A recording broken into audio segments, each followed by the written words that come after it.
Bon. Bon matin tout le monde. Et bon, je suis très heureux de la chance, l'opportunité de partager la parole avec vous ce matin. Mais bon, je dois reconnaître oui, que je suis un peu stressé à cause de la langue. Moi, je demande des excuses à l'avance et parfois il y a certains mots que vous ne comprenez pas ou certaines choses. Bon, j'aimerais qu'on prie avant de partager la parole pour que le Seigneur nous guide dans l'étude de ce matin. Seigneur, on vient devant toi, particulièrement, Seigneur, sur la pétition d'ouvrir nos cœurs et nos yeux à ta parole ce matin, Seigneur. Moi, spécialement, je te demande m'aider pour pouvoir m'exprimer assez clair, Seigneur, et montrer ce que tu as laissé écrit pour nous autres, Seigneur, au moyen de tes apôtres et au moyen de ses disciples aussi. Je te demande, Seigneur, t'aide pour moi et pour tous ceux qui vont attendre ce qu'on va étudier ce matin, Seigneur. On prie au nom de Jésus. Amen. Amen. Et bon, comme tantôt notre sœur Claudette parlait, d'ici à 2 dimanches, le 17 avril prochain, nous autres, on va célébrer ce qu'on appelle le dimanche de résurrection. Le 17 avril prochain. Moi, j'étais en train de préparer, je pensais qu'est-ce que je pourrais partager avec mes frères, mes soeurs le dimanche. Bon, j'ai prié beaucoup, mais comme on croit, le Seigneur m'a guidé un peu pour savoir qu'est-ce qu'on devrait étudier ce matin. Mais aujourd'hui, on va étudier l'évangile de Marc au chapitre 8, au verset 1 jusqu'à le 26. Et pourquoi je pense que le Seigneur m'a parlé un peu d'étudier ces passages? Parce que ça a été comme ce qu'on va étudier aujourd'hui, ça passait comme un peu dans le même temps qu'à l'époque que Jésus était sur la terre. Dans ce passage de Marc 8, ce qu'on regarde, c'est le début de la fin du ministère de Jésus sur la terre. Dans les prochains jours, après tous les succès qu'on va étudier aujourd'hui, ça a été comme la dernière confrontation de Jésus contre les dirigeants religieux d'Israël dans la région de Galilée. Quelques jours plus tard, le Seigneur se rendrait au Jérusalem où lui serait jugé, crucifié et finalement crucifié. Nous sommes les chrétiens, normalement quand quelqu'un nous pose la question, c'est quoi que Dieu a fait pour toi ou pour vous, ou nous autres on partage la parole, on dit de façon générale, oh Dieu nous a sauvés de nos péchés. Dieu nous a sauvés de nos péchés. Mais quels sont nos péchés? On pourrait parler de différents péchés. Mais ce matin, j'aimerais que nous abordions une certaine condition particulière et précise à partir de laquelle Dieu nous a sauvés. La Bible décrit que nous autres, bon, quand je dis l'homme, je parle de l'humanité en général. Merci beaucoup. Et la Bible décrit la condition de l'homme de deux façons, de deux manières. Lui est mort dans ses offenses et ses péchés, et qu'il est dans un état d'inimité et de rébellion contre Dieu. C'est ce que nous autres, on regarde à la parole 2 de Corinthe, chapitre 2, verset 14. L'apôtre Paul décrit ici et dit ici, mais l'homme animal ne reçoit pas les choses de l'Esprit de Dieu, car elles sont une folie pour lui, et il ne peut les reconnaître, parce que c'est spirituellement qu'on juge. Nous autres, on peut voir que la Bible dit que l'homme est quelqu'un qui est volontairement aveugle aux réalités spirituelles. Bien que l'homme a une vision physique, mais nous ne sommes pas capables de voir par les yeux physiques toute la majesté de notre Dieu. L'homme naturel ou animal, comme dit ici Paul, est incapable de voir l'état dans qu'il se trouve devant Dieu. Il est incapable aussi de vouloir les remèdes que Dieu a fournis pour être sauvé de cette condition. Dans la parole aussi au 2 Corinthiens 4, chapitre 4, versets 3 et 4, Paul dit que le Dieu de ce siècle a aveuglé la compréhension des incroyants afin que la lumière de l'évangile qui est Jésus-Christ ne brille pas sur eux. Littéralement, la parole dit au verset 3, si notre évangile est encore voilé, il est voilé sur ceux qui périssent. Pour les incrédules, dont le Dieu de ce siècle a aveuglé l'intelligence afin qu'ils ne vissent pas briller la splendeur de l'évangile de la gloire de Christ, qui est l'image de Dieu. Cette cécité, comme je disais tantôt, est pire que la cécité physique. Mais pourquoi? Parce que dans la cécité physique, une personne est capable de savoir qu'il est aveugle. Mais dans la cécité spirituelle, lui n'est pas capable de savoir qu'il est aveugle.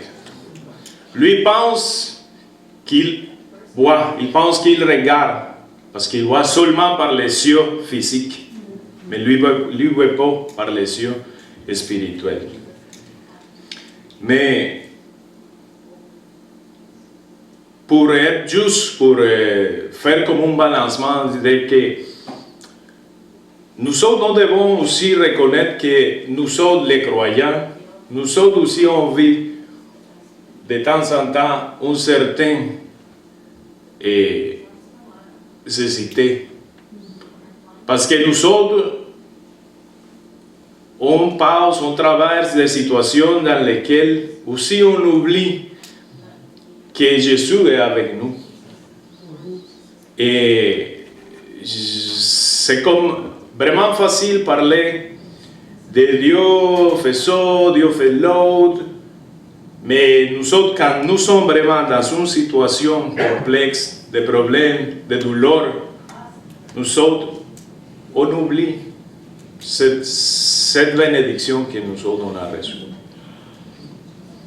Dans le chapitre 8 de Marc, on va lire en première les premiers 10 versets de Marc.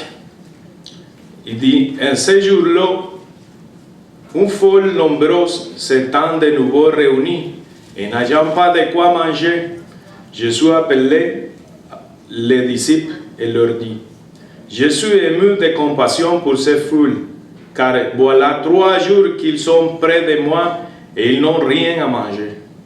Si je les renvoie chez eux à jeun, les forces leur manqueront en chemin, car quelqu'un d'entre eux sont venus de loin. Ses disciples lui répondirent, comment pourrait-on les ressaisir de pain ici, dans un lieu désert? Jésus leur demande, combien avez-vous de pain? 7, répondirent-ils. Alors, il fit asseoir la foule par terre, prit les 7 pains et après avoir rendu grâce, il les rompit et les donna à ses disciples pour les distribuer, et il les distribuera à la foule.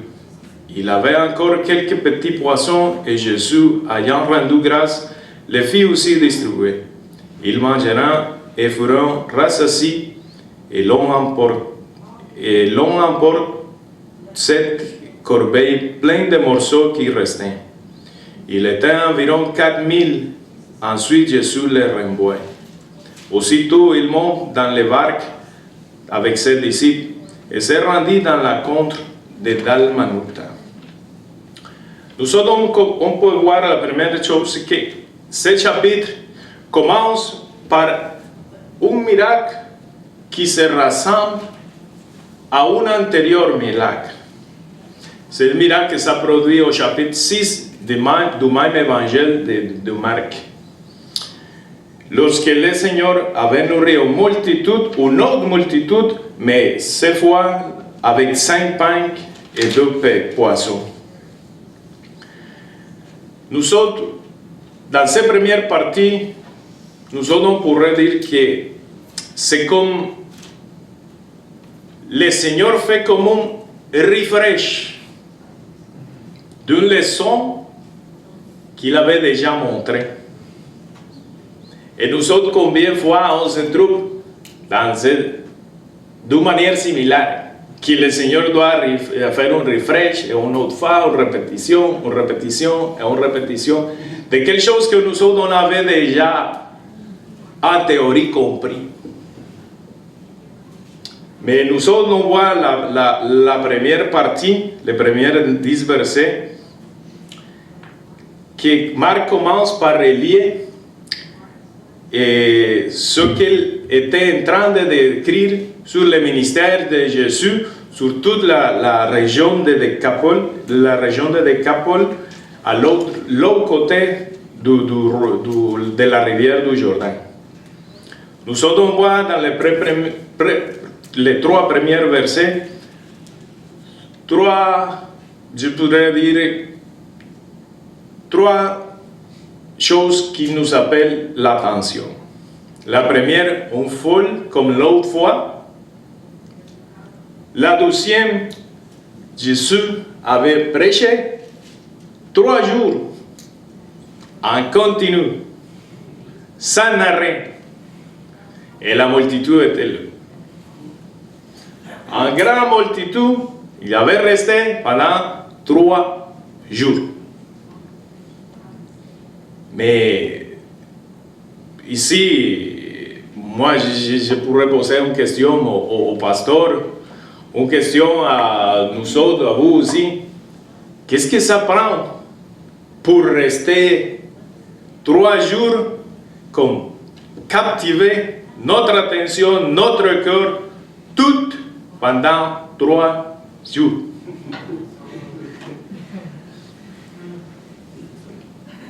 Trois jours. Parfois, nous autres, ici, on vient et on check l'heure, et est-ce que ça va finir? Est-ce que ça va finir? Mais la majesté de Dieu avait captivé toutes ces multitudes pendant 3 jours en continu. Il dit 3 jours. Mais il faut rappeler la manière comment les Juifs comptaient les jours. Jour et nuit. Ça veut dire 24 heures sur 24 heures. Il n'y avait pas un petit break là-bas. Oui. Mais l'autre point, c'est qu'à la fin de ces 3 jours, au moment que la multitude devrait retourner chez eux, ils se sont rendus compte qu'il n'y avait pas de nourriture, il n'y avait pas d'œufs assez pour manger tous les chemins de retour chez eux. Mais Jésus aussi était conscient de ça. Mais on voit ici que Jésus premièrement, lui donne la parole, explique tout pendant 3 jours. Après ça, lui dit pour Jésus, ok, mes frères, mes soeurs, on se voit à la prochaine. Non. Jésus, l'évangile dit que Jésus avait de la compassion. Mais ici, ça nous enseigne que Jésus est au courant de tous nos besoins physiques, nos besoins matériels, nos besoins spirituels. Lui n'est pas indifférent à nos situations.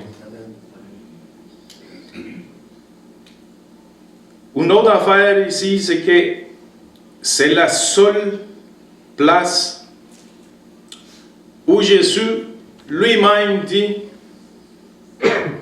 je vais reprendre dit, Jésus dit, je suis ému de compassion. C'est la seule place où Jésus dit, reconnaît lui-même qu'il a de la compassion.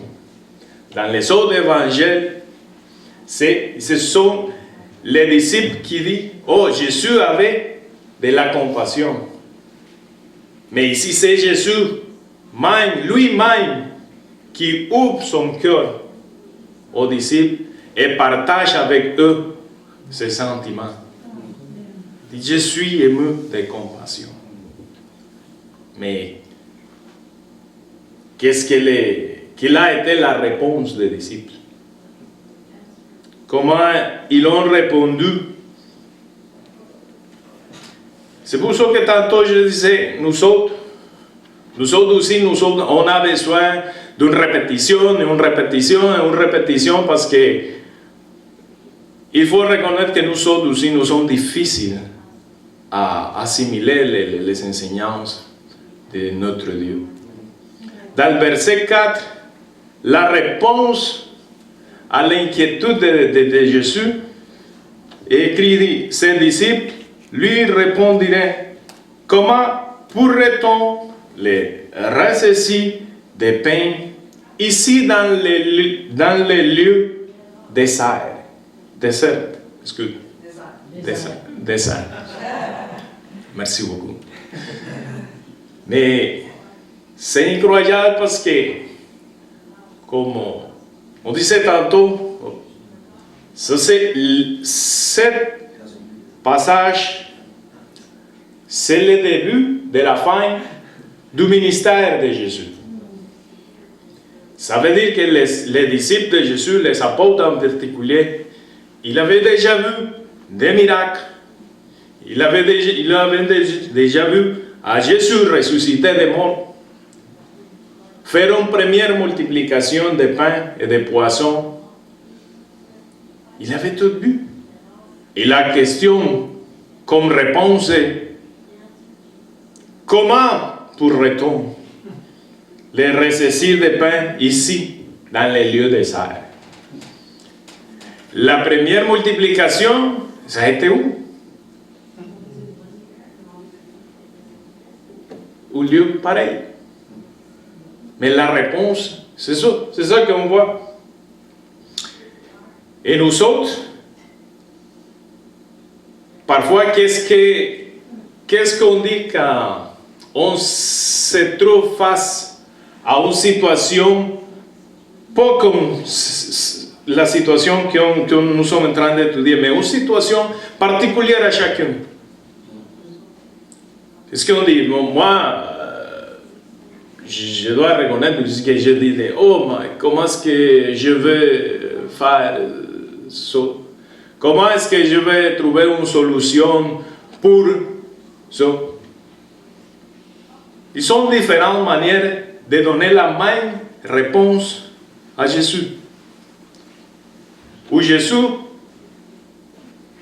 montre une opportunité, où lui trouve une opportunité, nous autres, on trouve un obstacle.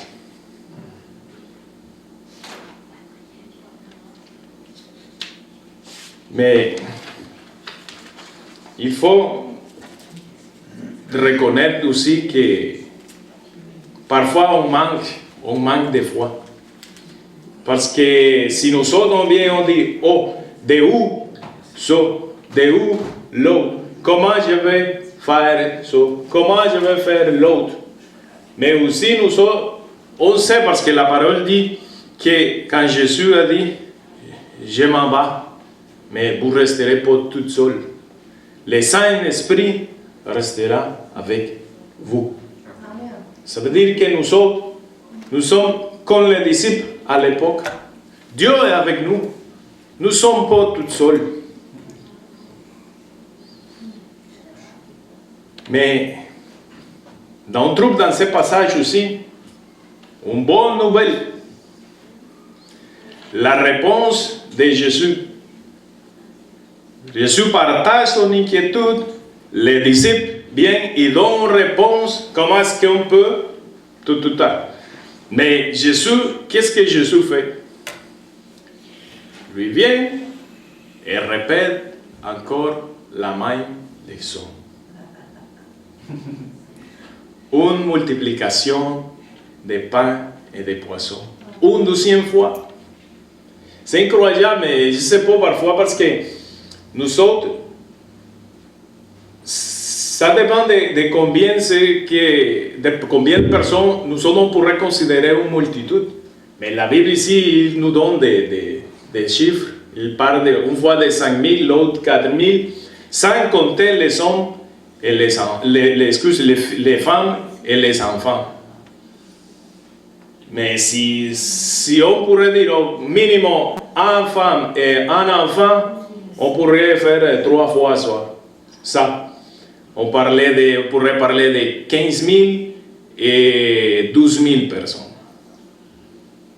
Imaginez-vous ça. C'est incroyable. Et lui vient, a fait une première multiplication pour 15 000 personnes, et après avoir vu ça, les disciples posent la question de où? Et Jésus vient comme un maître, un professeur compassif, il vient et donne encore la leçon. Un refresh de la leçon.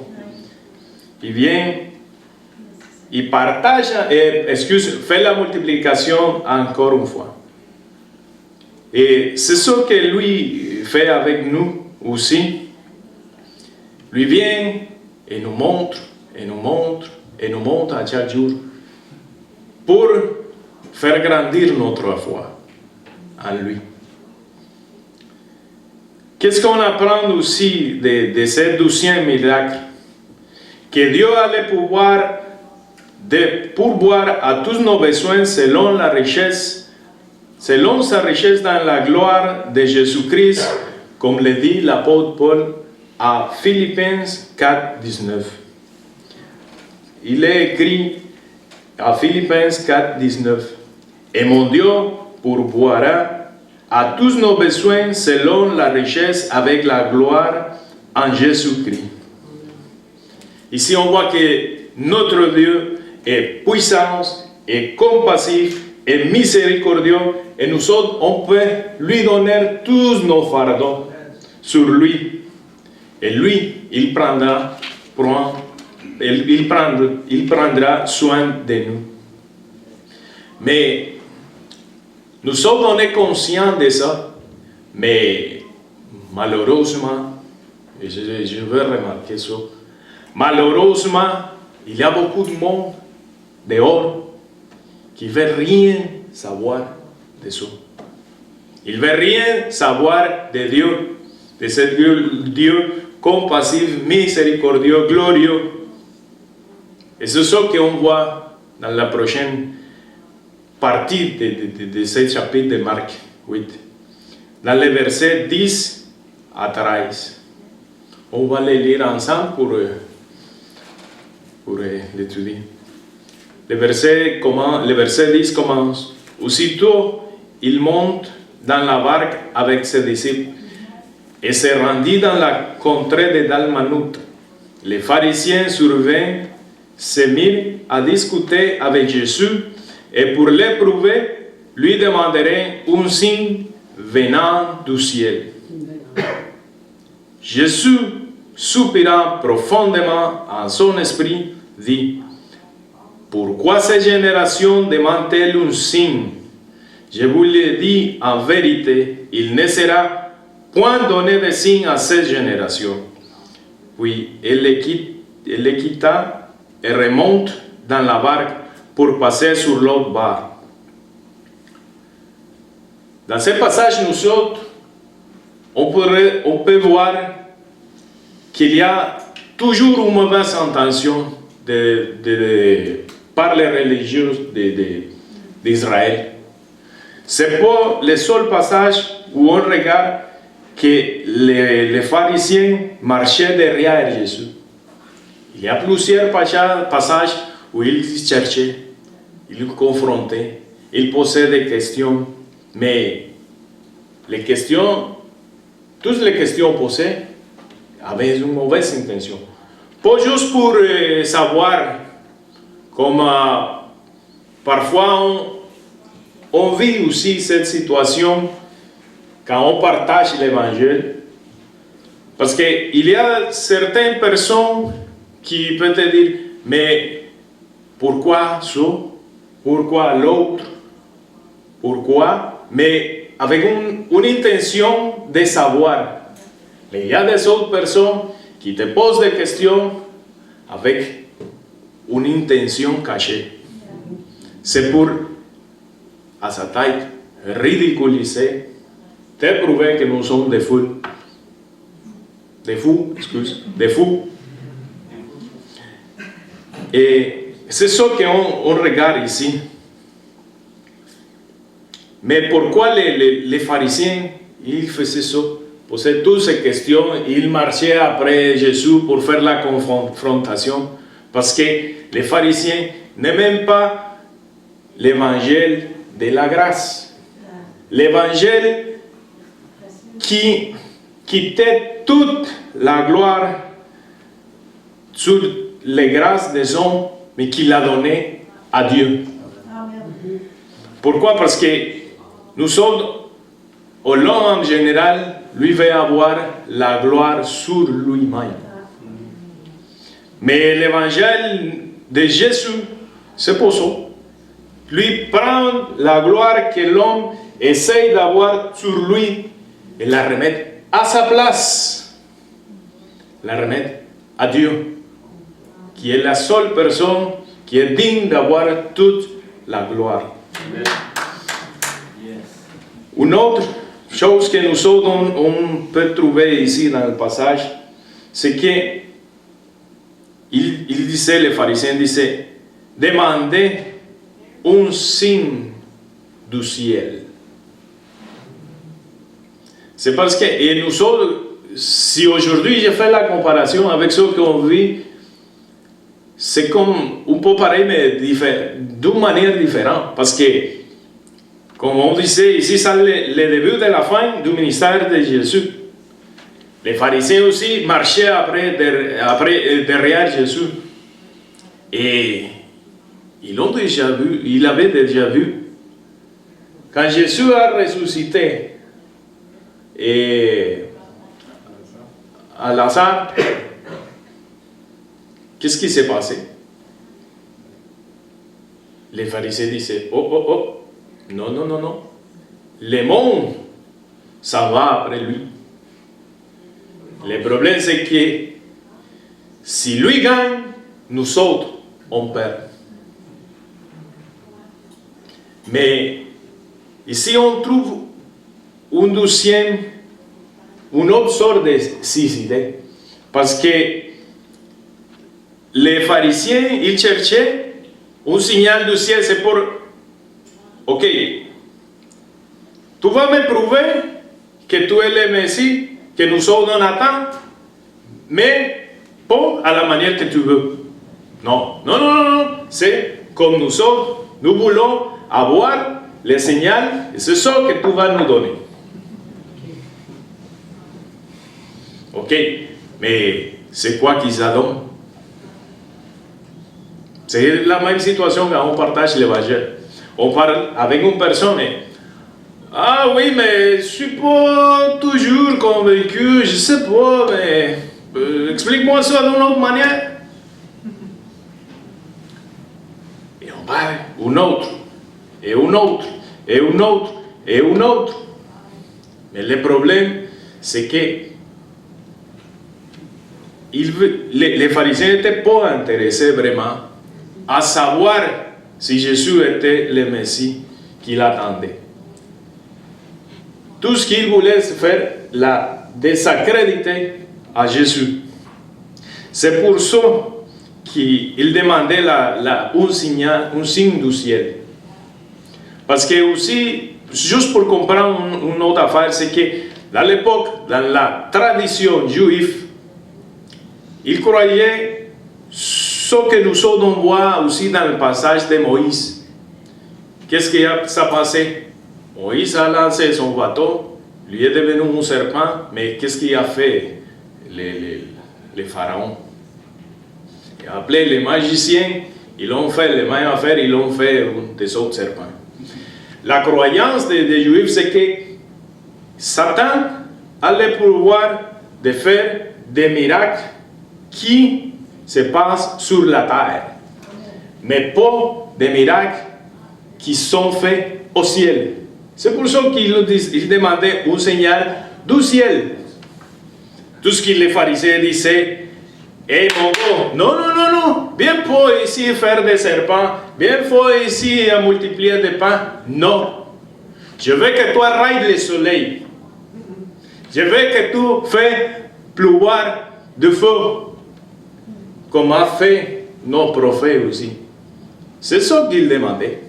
Pour ça qu'il disait, oh, donne-nous un signal du ciel. Pas de petites affaires ici qu'un magicien pourrait faire. Non, non, non, non, non. Donne-nous quelque chose qui est vraiment, avec lequel nous serons vraiment convaincus que tu es qui tu dis. Mais nous autres, qu'est-ce que... Une autre affaire qu'on voit, c'est que ici, la mauvaise intention de tous ces pharisiens, parce que nous autres, on trouve dans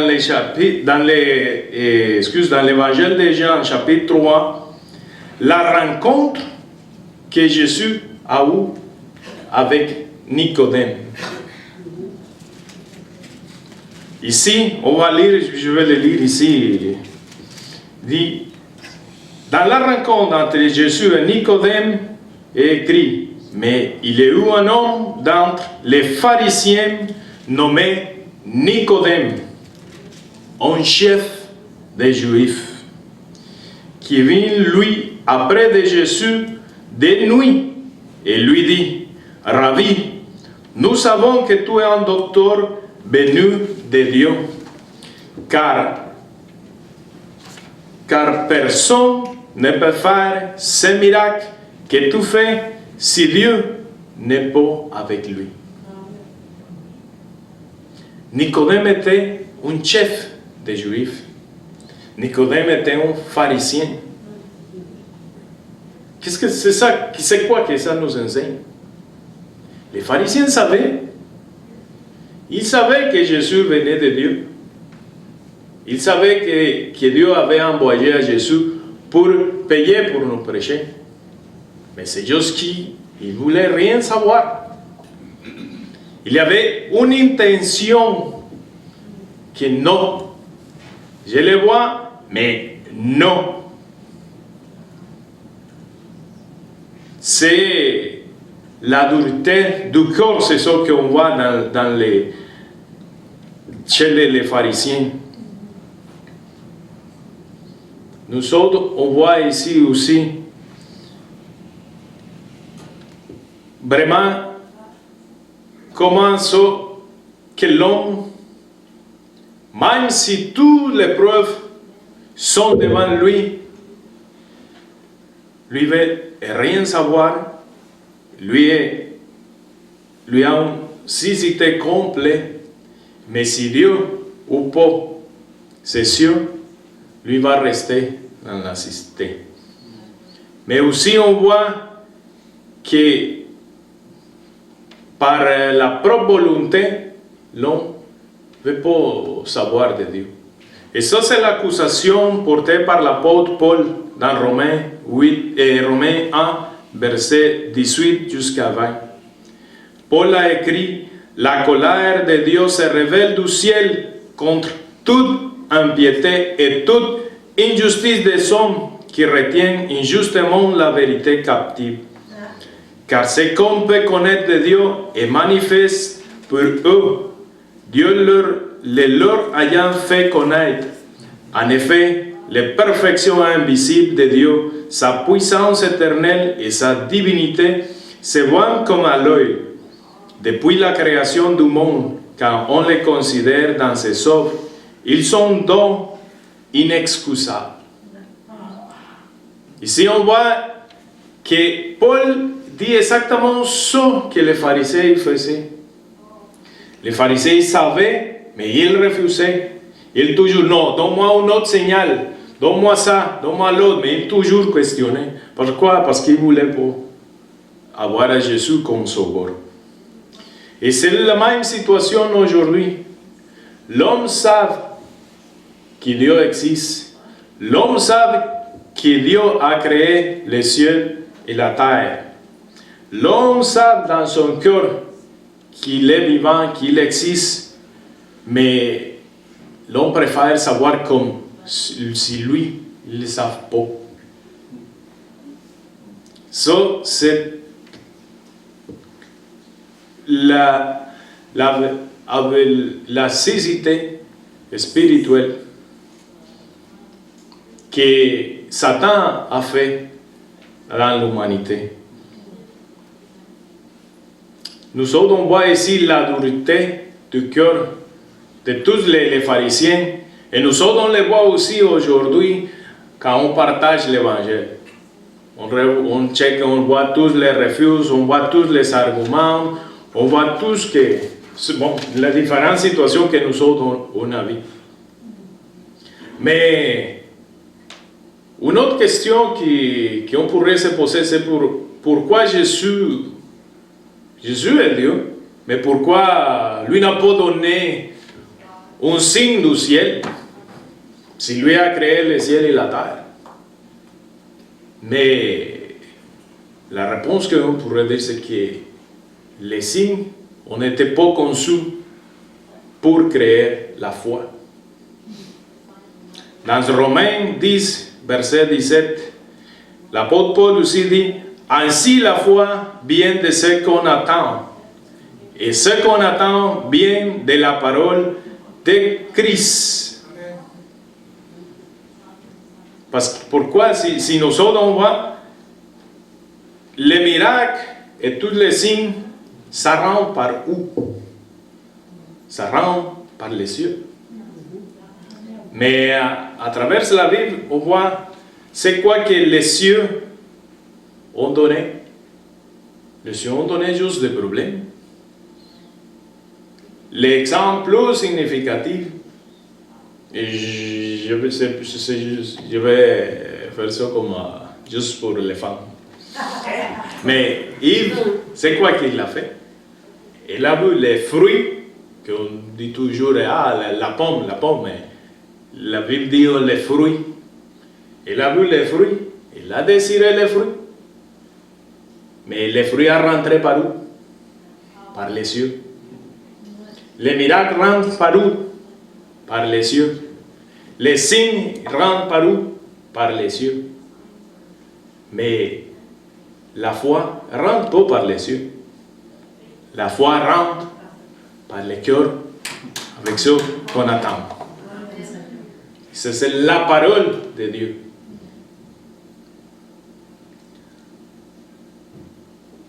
Une autre, la prochaine partie que nous autres on voit, c'est que dans les versets 14 à 21, c'est comme je viens de parler, un autre type d'aveuglement spirituel. Et on se trouve encore une fois avec les disciples. Ça n'était pas assez la première fois qu'ils ont dit, oh, comment on peut répondre? Non. Il revient encore une fois. Si on rappelle, Jésus avait rembarqué avec les disciples. Mais ici, il commence à dire, les disciples avaient oublié de prendre des pains. On pourrait dire que ce n'est pas trop efficace, hein, les disciples. Le Jésus vient de faire un miracle de multiplication. Ils ont ramassé 7 grosses paniers. Mais ils ont pas ramassé assez. Ils ont oublié de prendre des pains. Il n'avait qu'un seul pain avec eux dans la barque. Jésus leur fit cette recommandation. Gardez-vous avec soin du levain des pharisiens et du levain d'Hérode. Les disciples raisonnaient entre eux en disant, oh, c'est parce que nous n'avons pas de pain. Jésus, l'ayant connu, leur dit, pourquoi raisonnez-vous sur ce que vous n'avez pas de pain? Êtes-vous encore sans intelligence et ne comprenez-vous pas? Avez-vous le corps endurci? Ayant des yeux, ne voyez-vous pas? Ayant des oreilles, n'entendez-vous pas? Et n'avez-vous point de mémoire? Quand j'ai rompu les 5 pains pour les 5000 hommes, combien de paniers pleins de morceaux avez-vous emporté? 12, lui répondirent-ils. Et quand j'ai rompu les 7 pains pour les 4000 hommes, combien de corbeilles pleines de morceaux avez-vous emporté? 7, répondirent-ils. Et il leur dit, ne comprenez-vous pas encore? Parfois, nous autres, quand on lit la Bible, c'est comme un peu difficile vraiment se placer à ce qui s'est passé, mais on va l'essayer. Je me souviens de prêcher 3 jours, faire la multiplication du pain, après vient la confrontation avec les pharisiens. Les pharisiens avaient comme vraiment mis au bout de Jésus parce qu'il lui a fait un...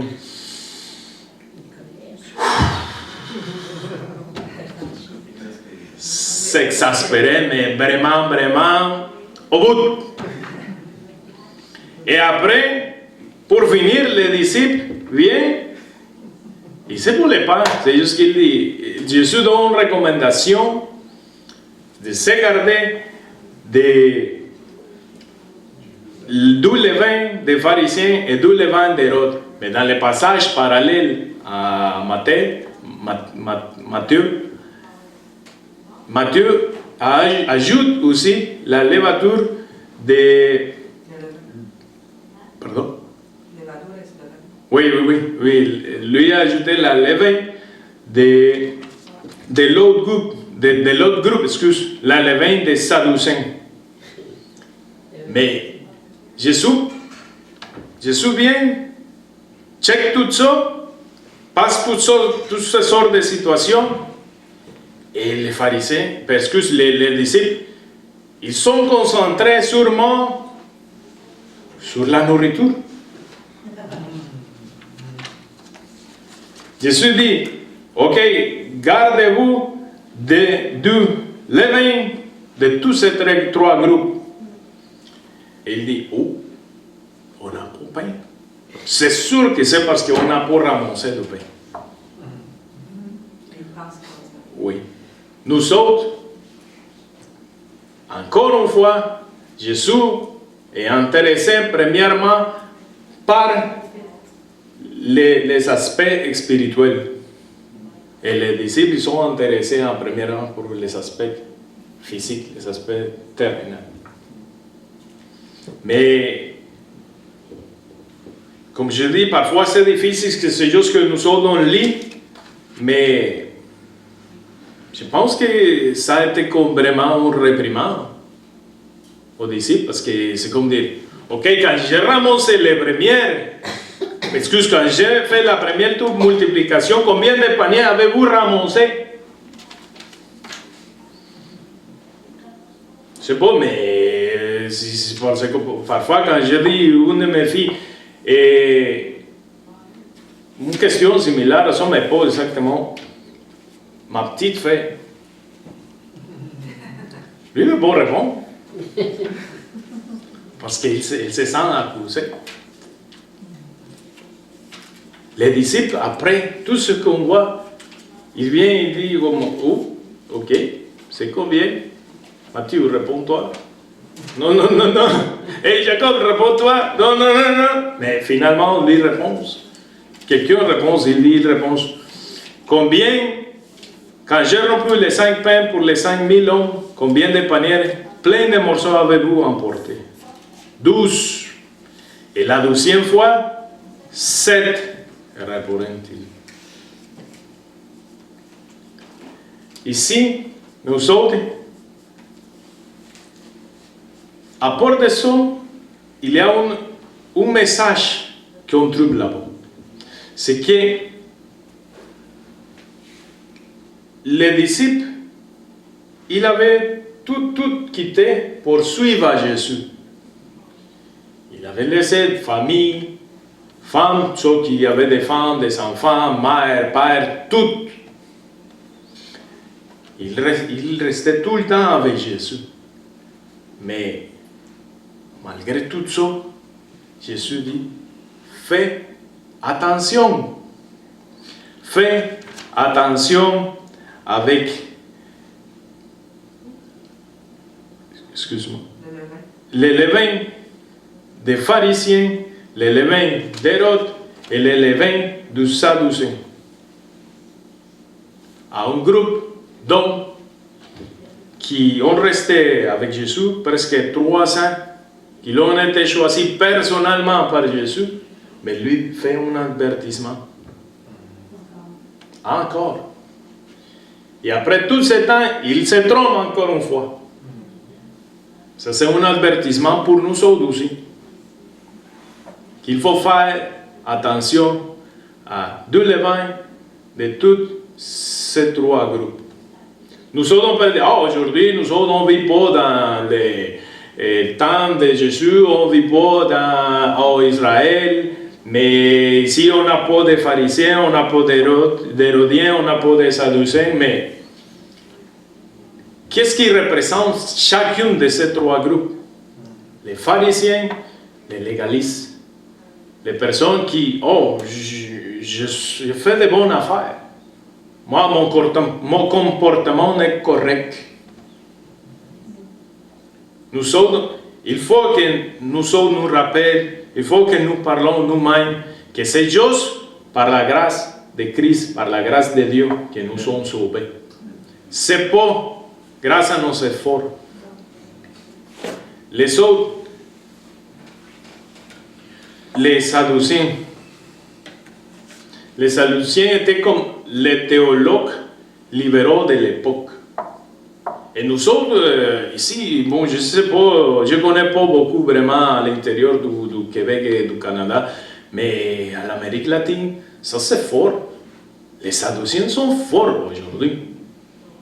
Il y a toute une nouvelle théologie. Juste pour donner un exemple, il y a des pasteurs qui disent, tu peux vivre pour ça, prendre la Bible, tu peux vivre pour ça, qui de Jésus, qui Dieu a déjà parlé, ou tu peux vivre pour ça, que lui est en train de dire aujourd'hui.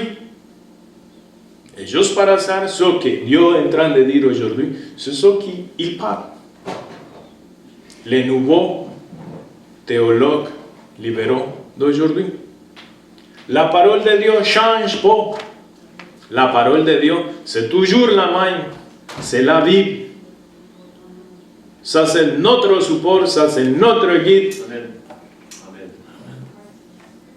Et finalement, ce sont les groupes des les Hérodiens qui étaient comme les laïcs de l'époque. On peut ici dire que Dieu est amour, on s'accepte tout est beau, tout est correct. Et la Bible, oui, mais la Bible a une partie à plus que 2000 ans. Il y a des livres de 5000 ans, l'autre ça fait 2000 ans. Et on est rendu à 2022. Mais il faut évoluer notre manière à penser. Et tout ça.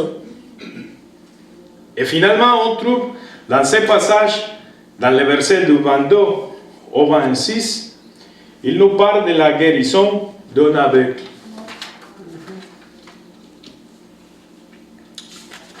Ici, on va le lire un peu vite. Il se rendirait à Bethsaïda et on amenait vers Jésus un aveugle qu'on le priait de toucher. Il prit l'aveugle par la main et le conduisait hors du village. Puis il lui mit de la salive sur les yeux, lui imposa les mains et lui demanda s'il voyait quelque chose. Il regarde et dit, j'aperçois les hommes, mais j'en vois comme des arbres et qui marchent. Jésus lui mit de nouveau les mains sur les yeux, et quand l'aveugle regarda fixement, il fut guéri, et vit tout distinctement. Alors Jésus le renvoya dans sa maison en disant, n'entrez pas au village. Quelque chose caractéristique de ce miracle à Marc, c'est que c'est le seul miracle que Jésus a fait en deux étapes, deux parties. Parce que lui vient, il met la salive sur les yeux, mais les yeux, l'aveugle, il ne voit pas trop clairement. Il voit, juste pour donner un exemple, quand on se réveille le matin, que tu ne vois pas trop clairement. Mais c'est un peu comme ça, c'est juste pour donner un exemple qu'on peut se situer aujourd'hui. Mais après, il vient, il remet encore une fois les mains, et l'aveugle rentre 100%, 20 sur 20, nouveaux yeux. Et c'est quoi qui ça nous enseigne?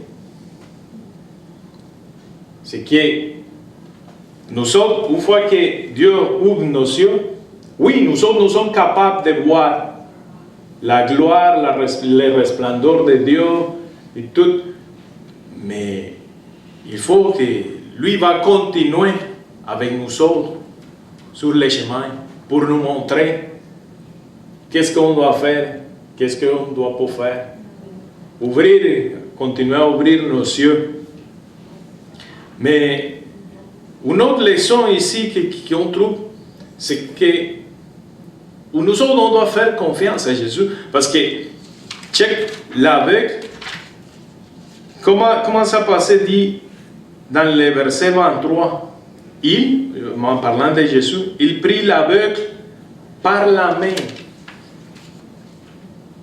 Une personne qui ne voit pas. Je ne sais pas combien de fois vous avez vu un aveugle, mais il utilise un bateau. Mais ils font ça. Pour savoir c'est quoi qu'il y a devant Dieu. Mais cette fois, Jésus a pris l'aveugle par la main. Et l'aveugle a fait que, attends, j'ai oublié mon bâton. Non. Lui, ça laissé guider. Il ne voyait rien. Mais il s'est laissé guider. Il a fait confiance pleinement à Jésus. Lui ne savait pas si elle tomberait dans un trou ou si Jésus le remettrait dans l'eau de quoi. Non. Il s'est laissé guider. Oui, la foi. Un autre aspect important qu'on peut voir ici aussi, c'est les personnes. Parce que si on relit, dit, il se rendirait à Bethsaïda et on amenait vers Jésus un aveugle qu'on le prie de toucher. Mais est-ce que l'aveugle est venu tout seul? Non. Il y avait quelqu'un. C'est un ami, un frère, une soeur, son père, sa mère. Mais quelqu'un avait amené l'aveugle à Jésus. Et c'est un peu ça que nous sommes appelés à faire. Tantôt, notre sœur parlait ici de Romains, le verset de Romains. C'est exactement ça. Comment est-ce qu'un aveugle peut venir s'il n'y a pas une personne qui amène cette personne à Jésus? Amen. Mais on voit que ces personnes qui ont amené l'aveugle à Jésus, primordialement, c'est Dieu qui a fait la grosse différence. Mais aussi, les personnes qui ont amené l'aveugle à Jésus, ils ont fait une partie de cette différence. Parce que lui n'était pas capable de venir tout seul à Jésus. Pourquoi? Parce qu'il voyait pas. C'est le même principe que pour toutes les personnes qui ne sont pas croyantes. Ils ne regardent pas. Ils ne sont pas capables de voir. Et c'est nous autres il faut amener toutes ces personnes. Avec quoi? Pas avec des miracles, pas avec des signes, pas avec des spectacles. Avec la parole de Dieu. Et c'est ça, nous autres, comme je dis au début, cet épisode, c'est comme le début de la fin du ministère de Jésus sur la terre. Mais c'est un gros enseignant dans quelques événements en continu qu'on peut regarder et que si on ne réalise pas vraiment c'est quoi qui est écrit là-dedans, on ne va pas comprendre vraiment c'est quoi les affaires, les choses particulières que Dieu a fait à nos cœurs. Lui a ouvert notre compréhension, notre intelligence, nos yeux. Il lui a fait ça pour nous donner la salvation. Mais c'est pas facile pour nous, parce qu'on les voit, c'est des personnes qui ont resté 3 ans avec Jésus, à côté. Ils dormaient avec Jésus, ils mangeaient avec Jésus, ils attendaient avec Jésus. Ils donnaient des câlins à Jésus. Ils donnaient des bisous à Jésus. Parce que dans la culture juive, ils se donnent des bisous. Ils l'ont partagé. Il y a quelques disciples qui ont partagé la coupe, la bœuf avec Jésus. Mais on le voit, normalement, une après l'autre, erreur, une après l'autre, erreur. Mais Jésus est toujours là. Mais il faut être conscient que où est-ce qu'on voit, où notre voie est, vers qui.